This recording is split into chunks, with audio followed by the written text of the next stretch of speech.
Welcome to Civics and Coffee. My name is Alicia, and I am a self-professed history nerd. Each week, I'm going to chat about a topic on U.S. history and give you both the highlights and occasionally break down some of the complexities in history and share stories you may not remember learning in high school, all in the time it takes to enjoy a cup of coffee.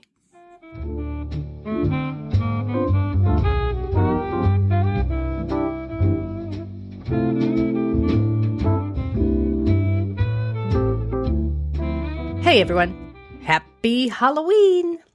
If you listen to this on release day, then I am a little early in my holiday salutations. However, this is the last episode of spooky season, and so I wanted to be the first to officially wish you good tidings on my favorite holiday of the year. If you've listened to the podcast for a while, then you know I am a big fan of All Hallows Eve and try to give you a spooky episode or two for the month of October. In fact, when I launched the show in 2020, I was lucky in that Halloween fell on release day. I mentioned during the episode dedicated to the creepy holiday the movie for which I will be discussing in detail today. The titular classic, John Carpenter's Halloween. Filmed on a shoestring budget in under a month, this 90-minute example of understated suspense catapulted the horror genre into a new realm and spawned many a copycat. So today I am talking about the film Halloween. How did it come together? Why did it resonate so well with audiences? And why is it such a big deal in horror? Grab your cup of coffee, peeps. Let's do this. To start this episode, I feel the need to be transparent. Halloween, of course, as I mentioned, is in my top 3 horror flicks. I am a simple horror girl. I thrive on the suspense and terror that is the slasher flick, and so for me, Halloween, Friday the 13th, and Scream are the pinnacles of the slasher genre. So while I usually try to stay as neutral as possible whenever putting these episodes together, if you sense a bit of nerdy excitement throughout the show, congratulations. You are picking up on my serious fangirl vibes. Also, of course, if you haven't seen the film, be warned, there be spoilers ahead. In the off chance there is someone out there who has never seen nor heard of the 1978 classic, John Carpenter's Halloween tells the story of teenage babysitters who are stalked and murdered one by one during Halloween night. The perpetrator? A man who murdered his sister years prior and who had recently been a resident of an insane asylum. Like all decent horror films, the premise is simple and relatable. Prior to Halloween, many horror films tended to focus on easily unbelievable things. Universal Studios had its run in the 30s and 40s with their monster flicks, and there was also a string of more science fiction-based horror, such as The Attack of the 50-Foot Woman and Godzilla. Alfred Hitchcock, often seen as the master of horror, did a magnificent job in introducing a personable maniac in Norman Bates as the antagonist in the epic Psycho. But even Bates was relegated to a deserted hotel, far from the normal hustle and bustle of life. The genre switched again in the 60s and 70s and focused on the occult, telling stories of possession and demonic spirits. Think The Exorcist, Rosemary's Baby, The Omen, and so on. Given this was a period when a majority of Americans reported believing in God, these stories reached a new level of terror to unsuspecting audiences. However, it was Halloween that helped cement the path to my personal favorite subgenre, the slasher movie. It cannot claim credit as the first slasher flick, as The Texas Chainsaw Massacre, released in 1974, is often seen as the first chapter in the slasher lexicon. But it seemed to bring all the various pieces together to create one perfectly terrifying storm. So just how did the idea for Halloween develop? Irwin Yablans was a young man who had been in the film business for a few years in low-level positions and wished to produce his own movie. Yablans was an experienced distributor and found success in the overseas market. He is credited for coming up with the idea for the film, which started as a story about a string of babysitters who are murdered one by one. In Yablans' mind, the concept of someone stalking a babysitter was something that could hit home to everyone, as almost everyone out there had either been a babysitter or were watched by one in their youth. Yablans, who had decided he was ready to move from the role of distributor to producer, already knew the director he wanted for the film, the young, unknown, and thus far untested John Carpenter. Yablans met Carpenter when he watched the new director's movie, The Siege. If that doesn't sound familiar, that's because it was re-released with a new, better-known title, Assault on Precinct 13. Yablans apparently loved Carpenter's story of a police precinct under siege by criminals so much that he offered to distribute the film overseas, leading to its placement in the United Kingdom's film festival by a man by the name of Michael Myers. Yablans excitedly shared his story concept with Carpenter and got him to agree to do the film under a few conditions. Carpenter would be paid $10,000 up front, allowed full creative control, be eligible for profit participation, and could bring on his then-girlfriend, Deborah Hill, as co-producer and writer.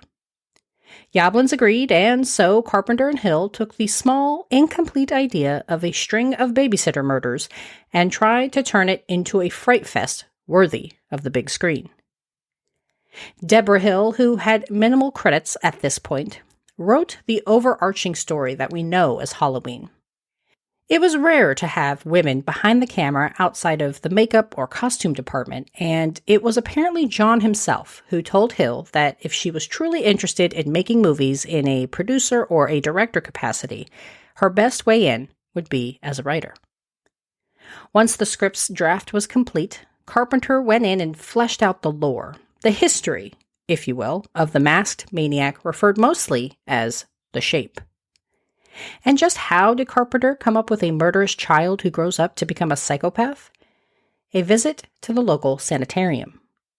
When Carpenter was attending Western Kansas University, he enrolled into a psychology course. Part of that course involved a visit to the local county sanitarium. As he was making his rounds, Carpenter noticed a boy who, as the famed director later described, looked to be pure evil. This memory was apparently so haunting that when it came time to write the details of Michael Myers' backstory, Carpenter pulled from his real-life experience. Drawing on this haunting visit, Carpenter and Hill delivered a script in about 2 weeks. Yablans had given Carpenter all of the previously mentioned concessions on the condition that the inexperienced director would complete the film with a paltry $300,000 budget. Even for an independent film in the 70s, this was a tight budget. And though Carpenter agreed to the terms of the deal, there was only one small problem. The funding hadn't actually been secured. Yablans went to work and was able to convince Mustafa Akkad to invest in the film. The supposed original title of the film was The Babysitter Murders. Irwin Yablans later refuted the story on the Netflix series The Movies That Made Us, but I couldn't find anywhere that scriptwriters John Carpenter and Deborah Hill refuted the story, so I'm going to leave this for you, dear audience, to decide. At some point during the development process, it was decided the film shouldn't take place on just any old night of the year, but on the scariest and creepiest of them all, Halloween. And if you believe the often repeated origin story of how the film came to be, it was once the team decided to place their story within the frightful holiday that the film gained itself a brand new name, Halloween. Not someone to miss an opportunity, Yablans hoped to expedite filming to get the movie into theaters in time for the movie's namesake holiday. And so, in the spring of 1978, a ragtag group of filmmakers set up in the quiet town of Pasadena, California, to create their fictional, sleepy Midwest town of Haddonfield, Illinois. The largest star attached to the movie was the character actor Donald Pleasance, who received $20,000 for just 5 days of work.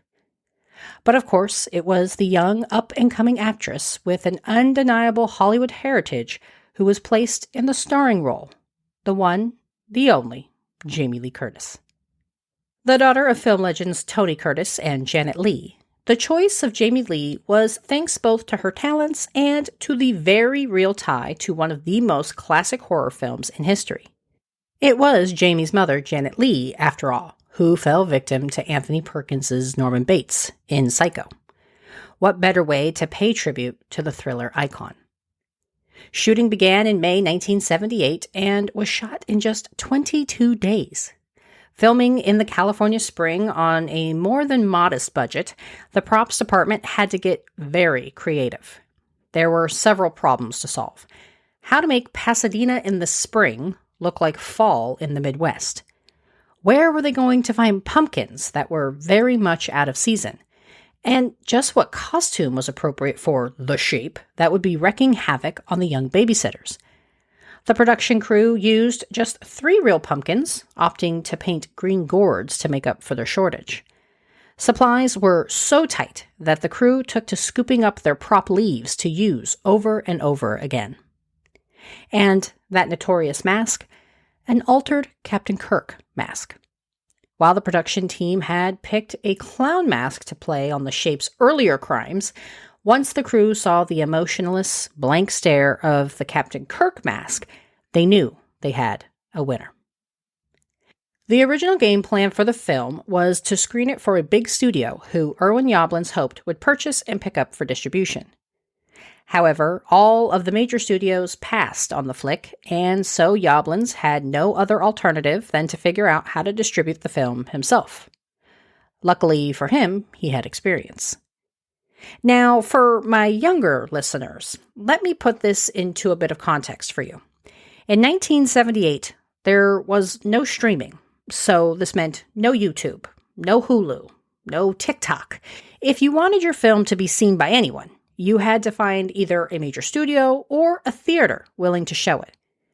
With this in mind, it's pretty amazing that Yablans was as successful as he was in getting the movie out. And still aiming for that Halloween release, Yablans chose the small venue of Kansas City to roll out his independent horror movie and got the film screened just under his self-imposed deadline, releasing the film on October 25th, 1978. The film opened small, but performed fairly well. And before he knew it, box office receipts were doubling week over week. Yablans capitalized on this minor success and convinced larger markets, like Chicago, to give the movie a chance. While early reviews of the film were lackluster, there were enough who enjoyed the suspense and what the movie was trying to do. However, it seems as though it was really word of mouth that helped propel the movie into superstardom. Halloween continued to perform so well that the film was picked up in even larger markets and spent a remarkable 114 weeks in the theater. In an age where we are lucky to see a movie last more than a couple of months, it is rather amazing that Halloween had such staying power. And people kept coming in droves, as the theater might have been the only opportunity to see the film, as the VHS video cassette, the precursor to DVDs, Blu-rays, and yes, streaming, had just been introduced a year before Halloween's release. Halloween went on to break world records, becoming the most successful independent film in history, a record it held for over 20 years. Grossing nearly $50 million in box office receipts, Halloween made over 150% of its initial budget, certifying it as a smash hit. The film stayed in theaters through Halloween in 1979 and 1980, only to make its television debut in 1981, just in time for the sequel. Since its original release, the Halloween franchise has turned into a money-making horror machine. Not planning on creating an unkillable serial killer, Carpenter did his best to kill off Michael Myers in Halloween 2, hoping this would be the end of the story. However, audiences seemed addicted to the villain, and when Carpenter tried to drive the story into a different direction, focusing on an anthology instead of one singular character story, people were not happy. Ever the creative mind, Carpenter decided to end his involvement in the franchise and sold his rights to the story and character. And what a ride it's been. The film itself currently has 13 total iterations, with the latest and maybe final chapter dropping earlier this month with Halloween Ends. And while it wasn't the first slasher flick to terrorize audiences, it nevertheless set the tone for what a good scare could do. Halloween placed the horror right on Main Street, USA, where anywhere you turned, evil could be lurking. This was different than its predecessors. Even Texas Chainsaw Massacre, which arguably initiated the modern version of the slasher movie, took place in a remote location, far removed from American neighborhoods and arguably an avoidable situation. Halloween, however, could happen to your neighbor, down the street, or to you. Halloween was perhaps even more terrifying considering the state of the country in 1978. A string of serial murderers were making the news, from Ted Bundy to John Wayne Gacy, and perhaps the most terrifying thing of all was how incredibly normal they all looked. Halloween really played on this ever-present fear that nowhere and no one was safe. Ever. Its impact was immediate, with studios greenlighting films like Friday the 13th and Nightmare on Elm Street, at least partially due to the massive success of Halloween. The film arguably cemented the subgenre of slasher into the annals of horror history and proved there was an audience for that edge-of-your-seat, terrifying experience of watching a lunatic stalk teenagers on the big screen. Beyond being a powerhouse franchise, it also made the careers of several of its key players. John Carpenter is, well, John freaking Carpenter. He has directed over 30 films, including Big Trouble in Little China and The Fog. His co-producer and writer Deborah Hill went on to enjoy a successful career behind the camera, serving as writer and producer on films like Clue, one of my absolute favorites, and Escape from LA. Unfortunately, Hill passed away in 2005 at just 54 from cancer, but her influence on the industry was palpable as she showed women could be a force in leadership roles on set. And, of course, the star, the screen queen for a whole generation, Miss Jamie Lee Curtis. Halloween helped propel Curtis into the limelight, though it initially took a minute. After struggling to find work in the immediate aftermath of Halloween, Curtis starred in a series of other horror films before finally making the jump, where she has been delighting audiences with her humor and wit ever since. Never forgetting her roots, Curtis has returned to the franchise a number of times to suit up as horror's favorite heroine, Laurie Strode, in several sequels. And what about Halloween gives it its staying power? I, for one, think it's the simple, relatable story and the lack of gore, considering the subject matter. A lot of the kills that happen on screen are shown in the shadows, leaving the audience to imagine what was really going on. This understated horror really helped terrify audiences and made it a movie that stays with you long after you've left the theater. Like them or love them, horror movies are here to stay. Here's to hoping I made you appreciate this one just a bit more. Have a happy Halloween, everyone. I'll see you next week. Thanks for tuning in, and I hope you enjoyed this episode of Civics and Coffee. If you want to hear more small snippets from American history, be sure to subscribe wherever you get your podcasts. Thanks for joining me, and I look forward to our next cup of coffee together.